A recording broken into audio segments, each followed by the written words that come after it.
আসসালামু আলাইকুম। আশা করি সবাই ভালো আছেন।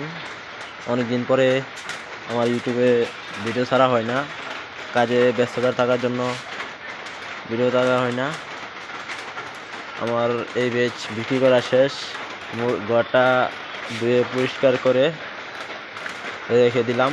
বাচ্চার দাম অনেক স্লো আছে, অনেক কম আছে, কিন্তু বাচ্চার দাম কম হলে কীভাবে হবে? ফিডের দাম তো অনেক। এই চালানে প্রায় 10-15 হাজার টাকার মতো লস খাইছি, যা বলার বাইরে। মাত্র 125 টাকা কেজি বিক্রি করলাম 1000 মুরগ থেকে।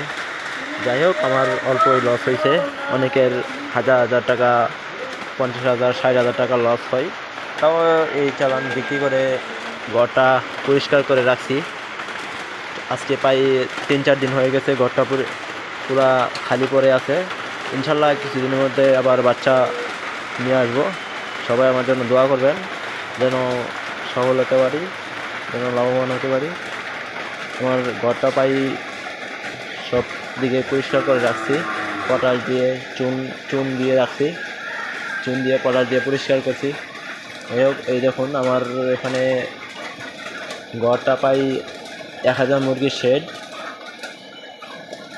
সবাই আমার জন্য দোয়া করবেন, যেন সফল হতে পারি। এই চ্যানেলে লাভবান হতে পারি নাই, যেন আগামী চ্যানেলে লাভবান হতে পারি। সবাই এই দোয়া করবেন। এখন আমার সব পাত্র আইজিঙ্গা টাইজিঙ্গা যা আছে সব কিছু পরিষ্কার করে রাখা হয়েছে, শুধু বাচ্চা আসার রেডি। এই দেখুন আমার আরেকটা শেড, ওইখানে আমার মিশরি ফাউমি মোরগ পালা হয়। সেখানে এগুলো হচ্ছে ডিম পাড়া মিশরি ফাউমি মোরগ।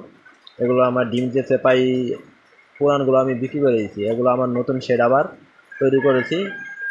আমি পুরাতনগুলো থেকে প্রায় 18 মাসের মতো 17 মাসের মতো ডিম পেয়েছি। এগুলো 18 মাস ডিম পারে, আমি 17 মাস ডিম পাড়ার পরে বিক্রি করে দিচ্ছি এগুলো। এখন আবার নতুন প্যারেন্টস তৈরি করছি। এখানে আমার নতুন প্যারেন্টসে আমার প্রায় 140 পিসের মতো মুরগ আছে, মুরগি মিলে 140 পিস আছে। এখান থেকে আমি ডিম পাইতেছি আজকে প্রায় দুই মাসের মতো। সবাই দোয়া করবেন যেন সেটাতে আমি লাভবান হতে পারি। আর এটা হচ্ছে আমার ব্রয়লার শেড। এখানে আমি আগে সোনালী মুরগ পালতাম। এখানে আজকে দ্বিতীয় ব্যাচ আমি চালান বিক্রি করেছি, 2টা ব্যাচ ব্রয়লার পালন করেছি। এখানে আমার 1000 মুরগ কাটে। এখানে 1000 মুরগ বেশি হয়ে যায়, 800 মুরগ আটে। তাছাড়া আমি 1000 মুরগ তুলি, যখন 1 কেজির মতো হয় তখন আমি 200 পিসের মতো বিক্রি করে ফেলি। আর সবাই দোয়া করবেন যেন আমি এই চালানে লাভবান হতে পারি। সবাই ভালো থাকবেন। আসসালামু আলাইকুম।